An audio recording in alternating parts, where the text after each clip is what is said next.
Good evening, students. Let's come back from break. Let's start our classes. Champaran Satyagraha.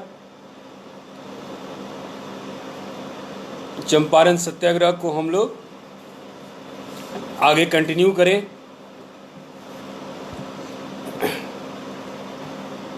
Yes, students, come fast. Come fast, students.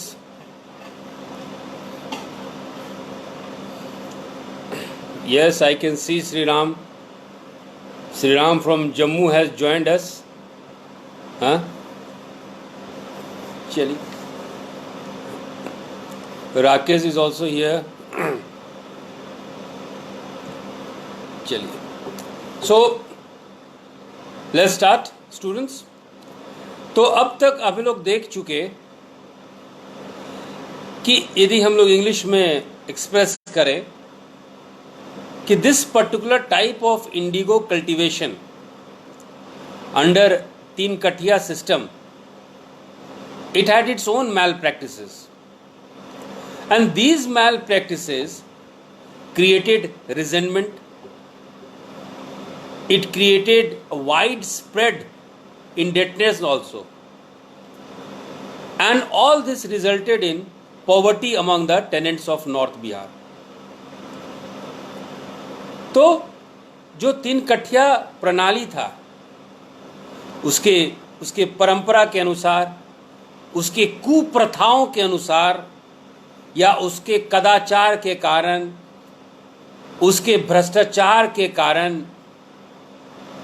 किसानों के बीच बहुत ज़्यादा आक्रोश पैदा हुआ, क्योंकि ये सब प्रणाली के साथ साथ ये किसान धीरे धीरे ऋणग्रस्त भी हो रहे थे और इनकी गरीबी भी बहुत बढ़ी. सो एक तरफ हम लोग देखते हैं गरीब, असहाय, अनपढ़, अज्ञानी, अनजान किसान. दूसरे तरफ हम लोग देखते हैं एक चालाक, क्राफ्टी, स्ट्रैटेजिक, रणनीतिकार यूरोपियन बागान मालिक. बागान मालिक के लिए सब कुछ सही चल रहा था, लेकिन 1900 से या 1900 के बाद से, मीन्स फ्रॉम और अबाउट 1900, ये जो नील की खेती और ये नील उद्योग था उसमें गिरावट चालू हो गया. कारण ये था कि आर्टिफिशियल डाई बनना चालू हो गया और कृत्रिम डाई से, आर्टिफिशियल डाई से इनको कंपटीशन मिलना चालू हो गया.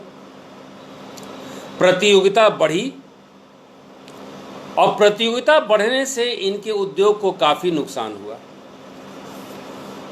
और हम लोग यहां तक देखते हैं कि सारण में, मुंगेर में, मुजफ्फरपुर और दरभंगा में, सारण, मुंगेर, मुजफ्फरपुर और दरभंगा, खास करके 4 जगहों में काफ़ी फैक्ट्रियां बंद हो गई. Many factories close down. अब जो नफ़ा आता था बागान मालिकों को और नुकसान में बदलने लगा. तो in order to recover the loss, बागान मालिक भी सोचे थे कि ये फैक्ट्री बंद हो रहा है तो चलो यहाँ से, लेट्स डिसलोकेट, हम लोग यहाँ से चलते हैं. लेकिन जाते जाते वो सोचे कि इसमें कुछ टाइम लगेगा तो कुछ और पैसा कमा लिया जाए. तब बागान मालिक एक सिस्टम निकाले, और बागान मालिक सिस्टम निकाले कि जो तुम लोग सट्टा साइन किए हो, किसान को बोले कि जो तुम लोग सट्टा साइन किए हो, हाँ, जर्मन डाई, जो सट्टा आप साइन किए हैं, जो कॉन्ट्रैक्ट आप साइन किए हैं, जो अनुबंध आप साइन किए हैं, उसको हम लोग रद्द कर देंगे, लेकिन इसके बदले आपको पैसे का भुगतान करना पड़ेगा. मतलब अनुबंध के जगह पैसे का भुगतान के रूप में विनिमय को सोचा गया. Means commutation of agreement into money payments. और ये मनी पेमेंट रूप ले लिया 2 खास तरीके से. एक का नाम था शर बेसी आपके नोट्स में भेजे हैं, सरबेसी और दूसरा था तवान। एक शरबेसी और दूसरा था तवान। सरबेसी क्या था? जो आप किराया देते थे, जो किराया जो किसान बगान मालिकों को देते थे, जमीन का देते थे, उसको बढ़ा दिया गया। मीन्स या कहिए सरबेसी का मतलब हुआ बढ़ा हुआ किराया। और दूसरा था तवन या तवान। तवान का मतलब क्या हुआ कि आपका जो भी रेंट है आप हटाइए झंझट, एक बार में एक पेमेंट कर दीजिए, खत्म कीजिए, एक मुश्त वन टाइम पेमेंट करके ये आप खत्म कर दीजिए। किसान के मर्जी से ये सब नहीं हुआ। और सरबेसी कहां कहां लगा? जहां पे खास करके बेतिया में, जहां पे मुकररी लीज था, जहां पे मुकररी पट्टे था। मुकररी का मतलब क्या हुआ? स्थाई पट्टा, परमानेंट लीज। जहां पे यूरोपियों को, प्लांटर को, बगान मालिक को, अंग्रेजों को स्थाई पट्टा, परमानेंट लीज मिला, उसको मुकरारी लीज या मुकरारी पट्टे कहते हैं। तो जहां पे मुकरारी पट्टा हुआ वहां सरबेसी लगा, और जहां पे अस्थाई पट्टा था, टेम्पररी पट्टा था, टेम्पररी लीज था, वहां पे लग गया तवान।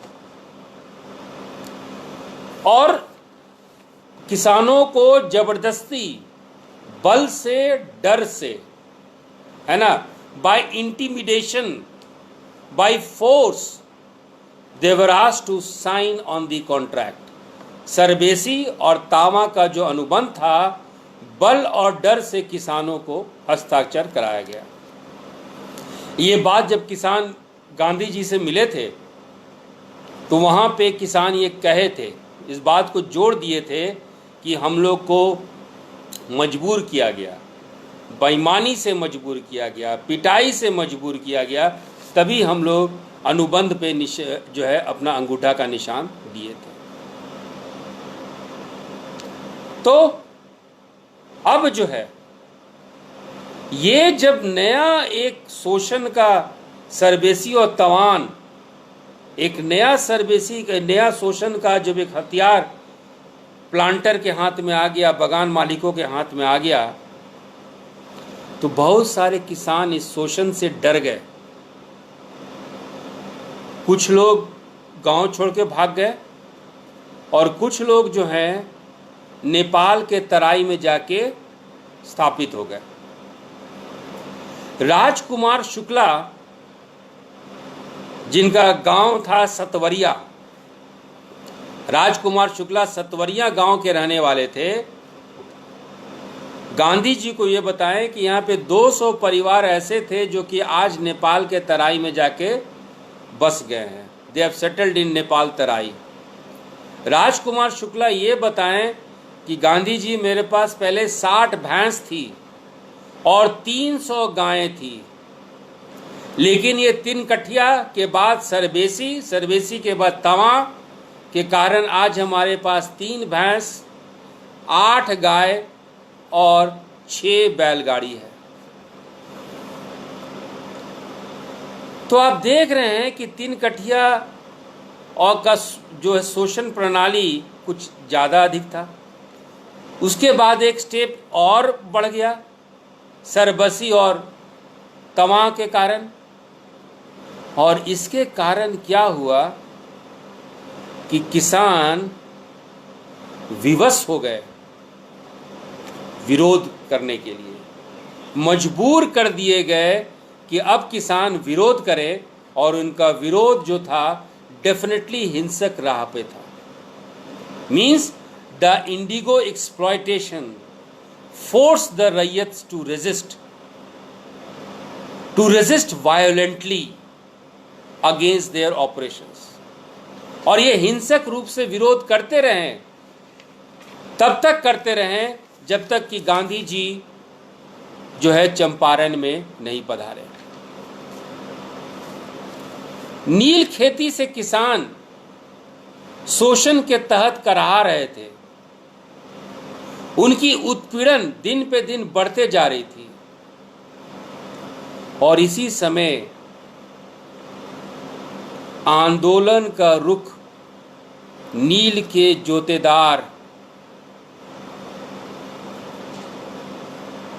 जोतेदार आंदोलन के लिए मजबूर हो गए।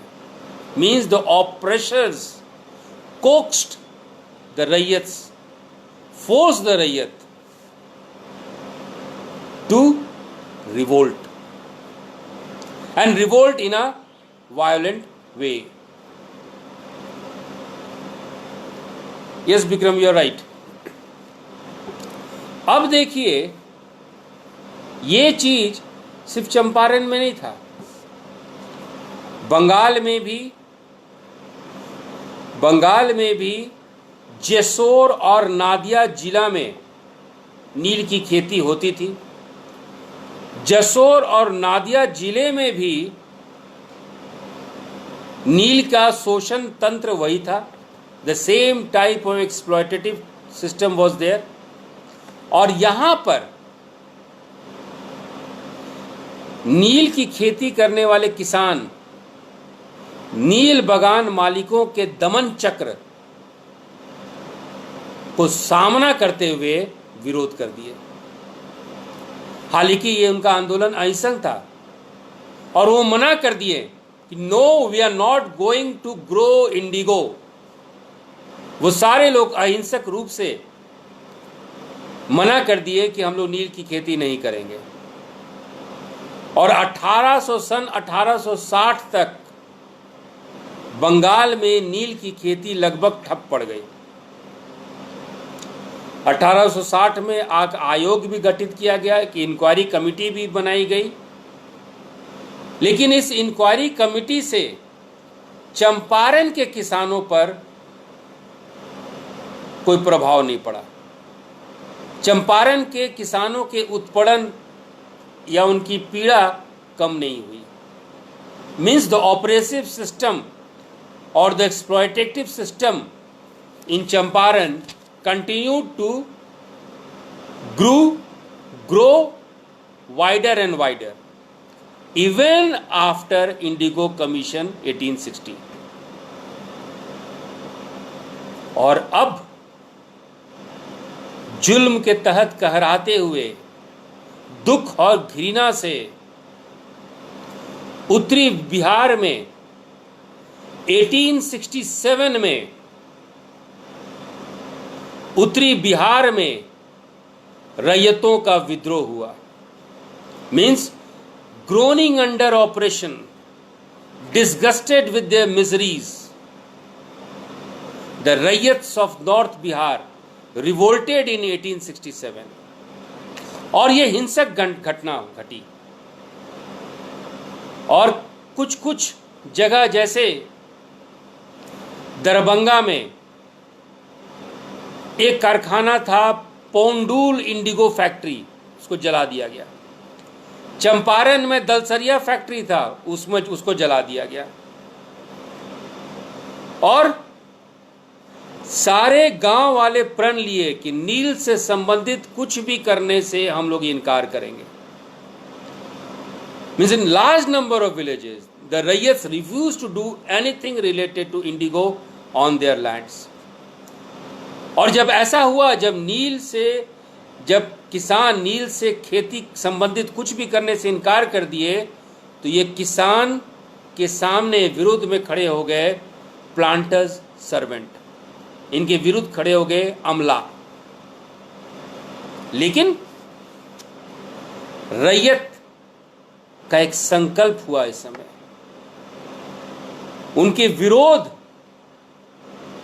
एक संकल्प का रूप लिया।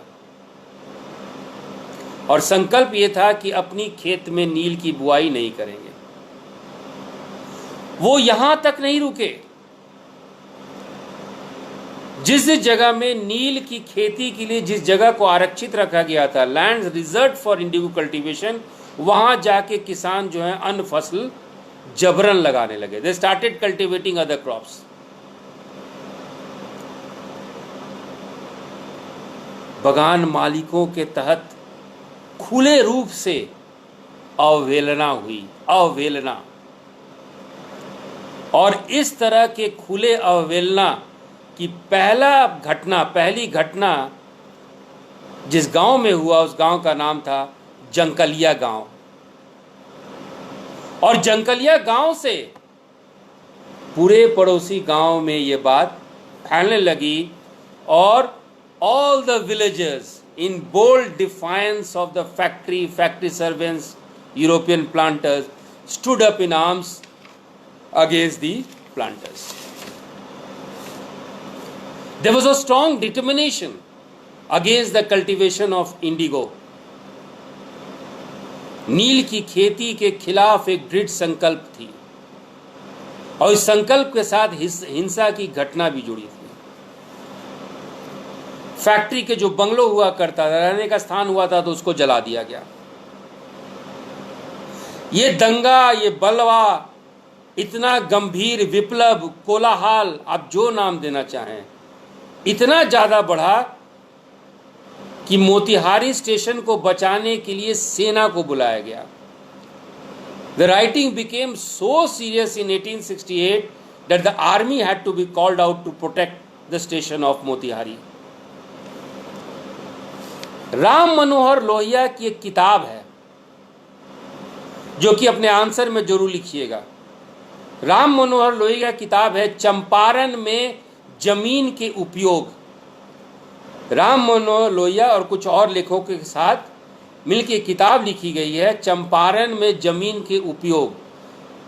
ये किताब 1950 में प्रकाशित हुई थी। This book was published in the year 1950, और उसमें ये बताए हैं कि 1867-68 का नील का विद्रोह, 1867-68 का नील का विद्रोह चंपारण में जो हुआ था, बगान मालिकों के खिलाफ पहला विद्रोह था। चंपारण में 1867-68 का नील का विद्रोह चंपारण के बगान मालिकों के खिलाफ पहला विद्रोह था। Means the uprising of 1867-68 was the first revolt against the indigo planters in Champaran. This was said by no one else but Ram Manohar Lohia in his book Champaran में जमीन के उपयोग, that was published in the year 1950. एक अंग्रेज, इसको भी अपने answer में लिखिएगा, जिनका नाम था LSSO माले, जिनका नाम था LSSO माले, आपके नोट्स में हम डाल दिए हैं इनका नाम। बिहार और उड़ीसा डिस्ट्रिक्ट गैजेटियर रिपोर्ट निकला था, Bihar and Odisha district gazetteer report निकला था।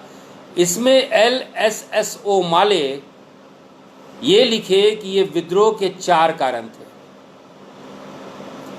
पहला कारण इनसफिशिएंसी ऑफ रेम्यूनरेशन, पारिश्रमिक की अपर्याप्तता, मतलब जो खेती के बदले जो पैसा दिया जाता था, जो मजदूरी के बदले जो पैसा दिया जाता था, वो अपर्याप्त थी। दूसरा कारण एक्सैक्शंस, EXACTIONS, एक्सैक्शंस यानी अपकर्षण, यानी कि तकादा करना। तीसरा कारण था ऑपरेशन, OPPRESSION, उत्पीड़न। और चौथा था एनॉयंस, चिढ़, रीढ़, चिढ़, खींच। तो LSSO माले, जिनका कि जो कि बिहार और उड़ीसा डिस्ट्रिक्ट गैजेटियर को देखते हुए ये बात बताएं कि चंपारण का 1867-68 का विद्रोह का 4 मुख्य कारण था। इनसफिशिएंसी ऑफ रेम्यूनरेशन, दूसरा एक्सैक्शंस, तीसरा ऑपरेशन, और चौथा एनॉयंस। पहला पारिश्रमिक की अपर्याप्तता, तकादा, उत्पीड़न और चिढ़ या खींच। अब ये जो आपका विद्रोह हुआ, इससे सरकार भी हिल गई। इसकी गंभीरता को देखते हुए भारत सरकार बयान देने पर मजबूर हो गई। The government of India was forced to make a statement on the uprisings. इसको भी अपने आंसर में लिखिएगा। And as per the government of India at that time, the government of India said the evils of the system was so great that the interposition of the government might become unavoidable। कहने का मतलब इसकी evils इतनी ज़्यादा है कि government को interfere करना ही पड़ेगा। And the measures should be taken to remove such elements of the system that were unjust and oppressive. यानी कि हम लोग को कदम उठाया जाए, we should take measures to remove elements of unjust and oppressive. कहने का मतलब है कि भारत सरकार मजबूर हो गई बयान देने के लिए, और भारत सरकार के बयान के अनुसार इस प्रणाली की बुराइयां इतनी अधिक है कि सरकार का दखल अपरिहार्य हो गया, और सरकार मजबूर है, और सरकार को सख्ती से देखना पड़ेगा उसको कैसे हटाया जाए। यानी दमनकारी तथ्य और अन्यायपूर्ण तथ्य को हटाने की कोशिश किया जाए। लेकिन ये सब कहने की बात हुई। थोड़ा बहुत नील की खेती में कीमतों को बढ़ाया गया, लेकिन जो संरचनात्मक कमियां थी, जो स्ट्रक्चरल डिफेक्ट्स था इस तंत्र में, इस प्रणाली में, इस सिस्टम में, no steps were taken to remove it.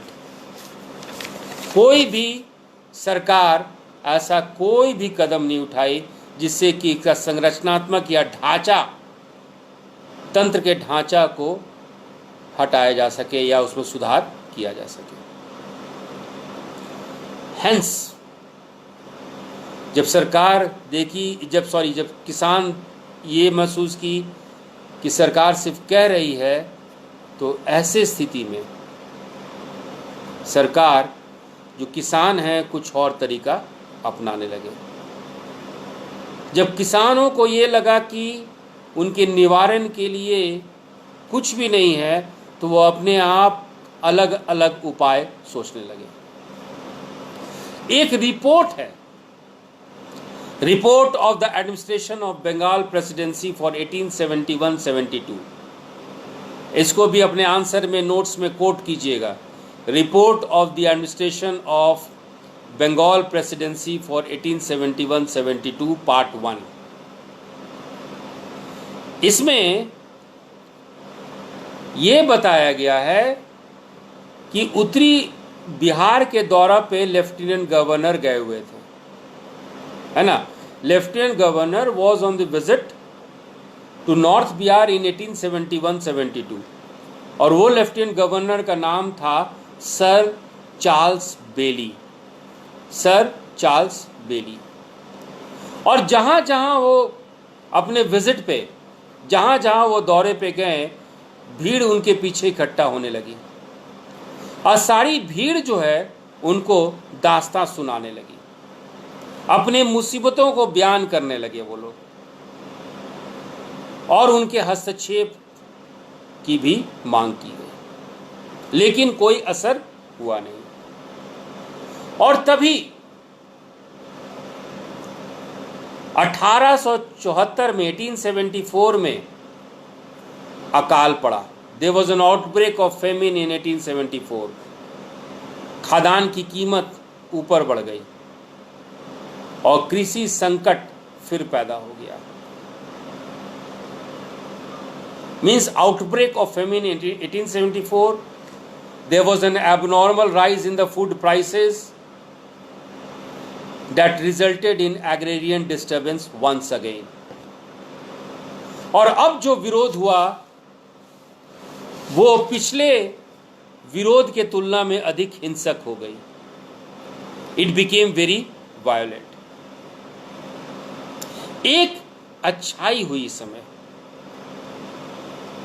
इस बात को कोट कीजिएगा कि 28 अक्टूबर 1875 में अमृत बाजार पत्रिका में लेख आया जिसमें कि विरोध के कारणों का विश्लेषण किया गया। Analytical issues were taken for the reasons of the revolt, और कैसे बगान मालिक जो है उत्पीड़न करते हैं, कैसे शोषण करते हैं, उनके विभिन्न रूपों को प्रेस में उजागर किया गया। तो एक चीज अच्छा ये हुआ कि देसी प्रेस जो है इस विरोध का और शोषण का अपने लेखन द्वारा उजागर करने लगी। Means the native press took up the cause of Bihari indigo riots, and these native press brought to light the various acts of oppression and exploitation of the planters. और कृत्रिम डाई आपके पास आया जर्मनी से, जैसा कि विक्रम बता रहे हैं, सही बता रहे हैं। तो कृत्रिम डाई के आने से अव्यवस्था और फैल गई। नुकसान को भरपाई करने के लिए विभिन्न तरीके का विनिमय प्रणाली आया, जैसे कि सरबेसी हुआ, तवान हुआ, हुंडा हुआ, हर्जा हुआ, इस तरह का विनिमय प्रणाली चालू हो गया। तो एक तरफ आपका फेमिन, एक तरफ शोषण और अधिक तेजी में बढ़ना, और घी में आग देने का काम हुआ अबवाब। अबवाब का मतलब है कि मिसलेनियस फैक्टर्स, मिसलेनियस कारणों से और रेंट को बढ़ा देना, है ना। विविध जो आप देखते हैं विविध, तो विविध योगदान के रूप में जो रेंट है, किराया है, उसको और आगे बढ़ा देना। तो इसके कारण मजदूरों में, किसानों में, जोतदार में रोष और बढ़ गया। और मोतिहारी में एक मैनेजर थे जिनका नाम था मोर्टन, ऑपरेसिव मैनेजर मोर्टन, कुख्यात दमनकारी मैनेजर, कुख्यात दमनकारी प्रबंधक मोर्टन। इनको मजदूर बुरी तरह पीटने लगे, और जब पीटते पीटते ये जो मोर्टन जब बेहोश हो गए, तो लोगों को लगा, मजदूरों को लगा कि ये मर गए, चल दिए वो लोग, लेकिन वो जिंदा बच गए। फिर 13 फरवरी 1907 में तिहारा इंडिगो फैक्ट्री था। तिहारा में आपके नील का एक फैक्ट्री था। यहां पे एक और मैनेजर थे ब्लूमफील्ड, और ये ब्लूमफील्ड को मजदूर तब तक मारते रहे जब तक कि वो मर नहीं गए। तो मोर्टन और ब्लूमफील्ड का जो मर्डर जो आप देख रहे हैं, ये किस तरफ इंगित करता है?